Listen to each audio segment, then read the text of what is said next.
So, the next candidate is Francesca Serazzi. The supervising team is Professor Antonio Bozza, who is already here, Professor Daniele Diacono, and we also have Francesca Paiano.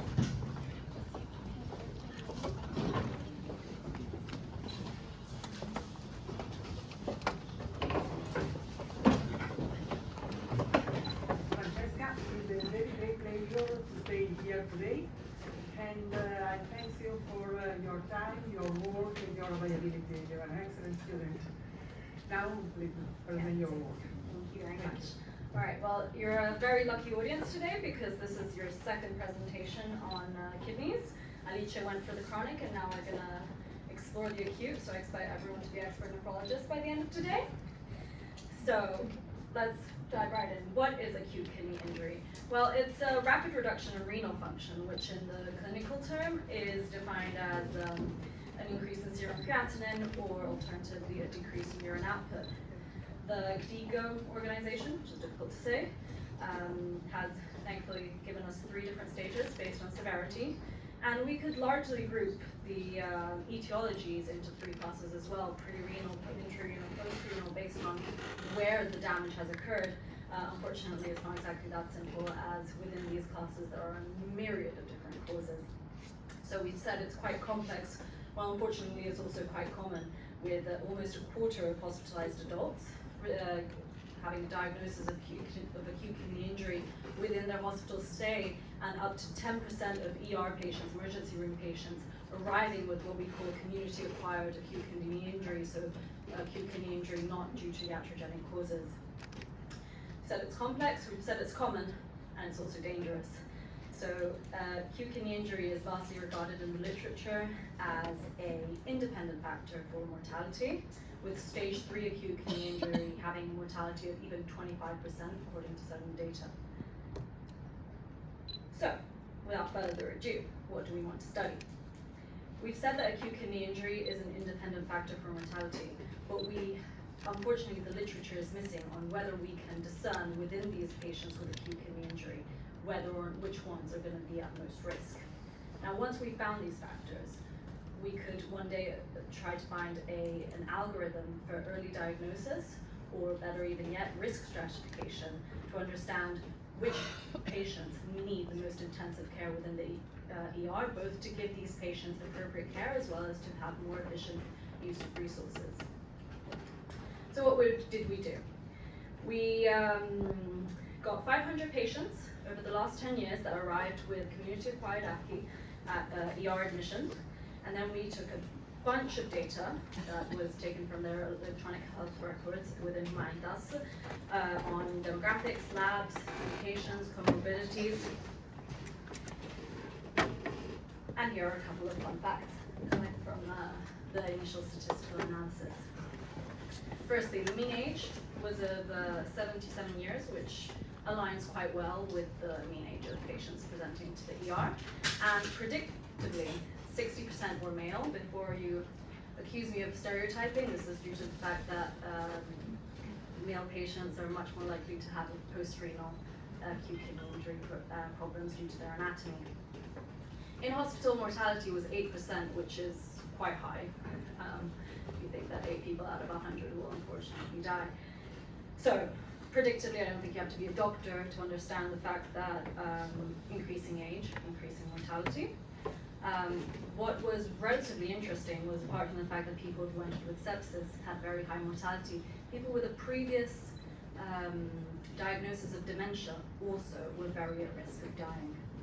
So to align with more classical literature, we first performed a logistic regression, which had a very high accuracy, which unfortunately was not a good thing, because what happened was that with such high accuracy, we actually had a very low recall or sensitivity to those dying.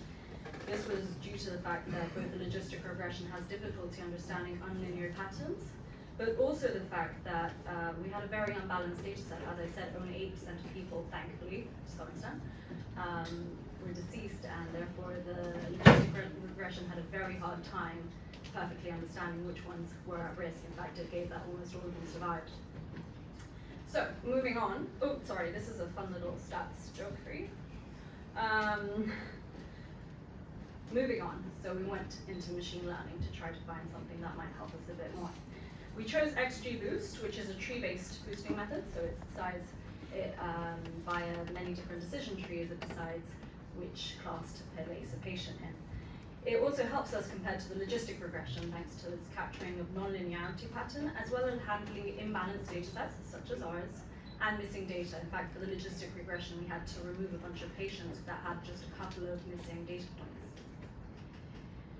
Now that wasn't enough. So what we did to further improve our XGBoost was we expanded artificially the minority class, as well as undersampling the majority class to have a more balanced data set. We chose the top 12 features selected so as to not give too much information to the model. And then we also wanted to explain what the model was doing. Unlike a logistic regression, the maths implied in the XGBoost is much more complex and much more difficult for us to understand, and this is one of the main limitations of machine learning in medicine, that we have to understand why we're doing certain things to our patients. Alright, so our results. We have slightly lower accuracy, but as we said before, that's not necessarily a bad thing. And our recall, in fact, was improved. Unfortunately, the AUC was a bit high, so we probably still have some overfitting issues. And here is our wonderful plot, which I appreciate whoever invented it to make it so colorful. So some interesting things that we can see. The C-reactive protein, the creatinine levels, and the cause of acute kidney injury showed a big influence on our model. On the other hand, we have platelets, white blood cells, AST levels, which show the organ functioning and indications of infections that also were important. But the distinction between whether higher or lower values to how they correlated is a bit more complex in such cases. Either way, the spread of the SHAP values across the range of features shows how the model is able to capture nonlinear relationships much better than logistic regression. Alright, so let's discuss. We've got an XGBoost that performs better than our logistic regression. Is it enough? Well, this model is not applicable clinically straight away, unfortunately. You'd win a Nobel Prize. But it is extremely promising. This is showing us that there is a big move from our traditional statistical data towards more complex models that have better accuracies, better recalls, and can give us better results. One interesting point was that infection and organ function markers, contrary to what literature says, seem to be more predicted than the stage of acute kidney injury within these patients. This is, I really don't think I've disproven years and years of research. I believe there is a bit of an error within our model. And then unfortunately the study did have a couple of limitations that we were unable to overcome, such as the fact that it was single center, which reduces generalizability. It was retrospective, which means the quality of the data, doctors taking this data were only trying to do their job. They did not have this study in mind, and therefore the quality of the data is debatable. And lastly, because of the fact that we had so much data to collect manually, the sample, 700 patients, is still quite small. And now the favorite thing to talk about in machine learning and medicine is the explainability. The XGBoost is much more complex, and we unfortunately, even though we use the SHAP, unfortunately we are still not quite able to understand exactly how this model thinks. And especially for our politicians, this unfortunately is not something that they very much like to apply within our hospitals. So let's wrap up a bit. Some interesting stuff we still learned. We know that infection and multi-organ failure are extremely important in the prediction of mortality, and even within these acute kidney injury patients, things don't change. I think something very interesting, that post-renal acute kidney injury seems to be associated with lower odds of in-hospital mortality, and I think that's a very interesting thing to study. I did not find that in literature. We also have some implications of our work. So the machine learning algorithm did outperform traditional statistical methods, and I think we've seen that in other presentations as well, that this does seem to be the future. And unfortunately, we had high specificity and low sensitivity. Within medicine, we always tend to go opt for the opposite, because we like to be better be safe than sorry is our main motto. However, if we are to clinically integrate knowledge from a highly specific model, this could still greatly influence and favor our clinical decisions. So, some future research opportunities. Well, if this study were to be able to be translated into a prospective study, we could have more patients, more accurate data collection. We've got a goal in mind, and it could be rerun with possibly vastly different outcomes. What's more is, such a study, the plan could be applied to many different areas of patients entering the emergency room, and therefore with a single protocol, we could have multiple studies running at the same time. And lastly, some broader thoughts. Could early diagnostic and risk stratifying algorithms be the future of triage? I am very helpful, especially in a world where our emergency rooms are overrun with patients. They're underfunded and understaffed. Risk stratification algorithms could both help with the decision burden of both doctors and nurses, as well as with the streamlining of the process within the emergency room and a more efficient resource allocation. Is the trade-off with explainability worth it? Unfortunately, that's not up to me to decide. I do believe it is. This is still not a deep learning algorithm. It is not so black box that we can't understand why it's doing these things. And for the bettering of our patients and our healthcare, I really do think it's a good idea. I would like to thank very dearly Dr. Silvia Bayardi and Dr. Carlo Pirelli that taught me a lot of medicine. They taught me a lot of medicine through these years, but most importantly, they've inspired me to become doctors, and their example is one I hope to follow throughout my career. Thank you.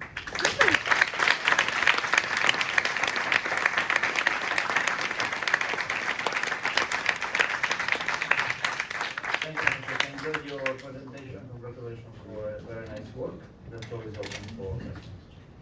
Thank you. Great work, great job, Francesca. Also, this study is very hard in emergency department for two reasons. First of all, for the increased percentage of this kind of patient in the emergency department, and the second one because this kind of patient often has a turbulent flow in the emergency department. So to simplify, this is very important, your job. Just a question, why do you think, in your experience, that the staging of acute kidney injury have no significant impact on outcome in this study? Thank you for the question, Professor. I do think it's a very multifactorial answer. Firstly, the data collection. Unfortunately, we have very strict cutoffs, and they are based on baseline values that we don't always have, and when we do have, we might have multiple, and based on the baseline value we choose, the staging might differ slightly between 2 and 3, especially with borderline cases. And secondly, most of our patients were stage 3 acute kidney injury, so first off, we have the unbalanced data, which is something we've talked about, but also the fact that a stage 3 acute kidney injury is anywhere from creatinine of 4 upwards, as one of the definitions. And in such a case, we had patients with crazy creatinine values of 26. And obviously, these differences between the KDIGO has stratified them for 25% mortality risk, and that's huge. But we can't, through this simple staging, we can't really understand which ones are at extremely high risk and which aren't. Thank you very much for the very nice presentation. So, and it stressed really a lot the role of explainability, and I agree how important it is. And also considering that it will take for me definitely more than 2 presentations to become an expert in nephrology. I'm wondering, this is more a curiosity, if in the explainability analysis you showed us, for example, the sharp plot you showed us, did you find something surprising, or did you see something that really confirmed what is the current knowledge? So just wondering if you can Yeah, tell so a couple of words about.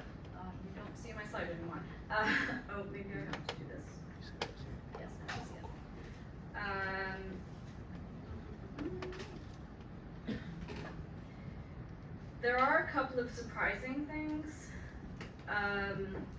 First off, you have to understand that the way the data was collected, the way the data was imputed was from deviation from standard values and not absolute numbers, which is, again, difficult to understand, but at the same time, you know, if a high platelet count is normal and we've got a low one or an extremely high one, they're both, we have to plot the fact that they're both bad. I think what is quite cute is the PPI, the fact that it's very much either opposed, it's very much on either side.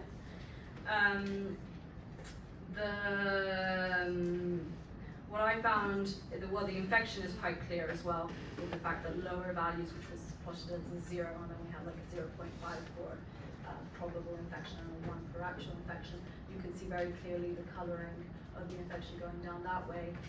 The CRP for some reason went out. No, the CRP is perfect as well, sorry. The CRP is perfect because, again, it's lower values, much lower risk of mortality. The creatinine, unfortunately, is a bit strange. I do believe that's because of the deviation from normal values that we set. Thank you very much.